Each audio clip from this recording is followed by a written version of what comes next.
నమస్కారం ఘంటారావానికి స్వాగతం. ముందుగా ప్రధానాంశాలు. సమాఖ్య కూటమిపై కేటీఆర్ జగన్ చర్చలు సానుకూలంగా జరిగాయని సంయుక్త ప్రకటన.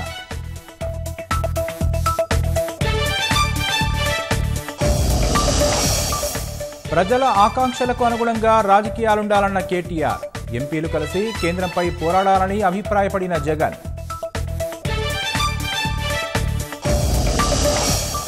భూపతిరెడ్డి, యాదవరెడ్డి, రాములు నాయక్పై వేటు, ముగ్గురు ఎమ్మెల్సీలను అనర్హులుగా ప్రకటించిన చైర్మన్.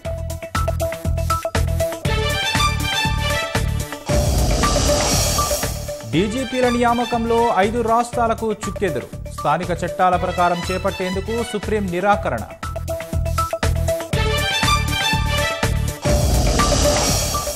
టైమ్స్ ర్యాంకింగ్లో 49 భారత విద్యా సంస్థలు, తొలి 200 స్థానాల్లో 25కి చోటు.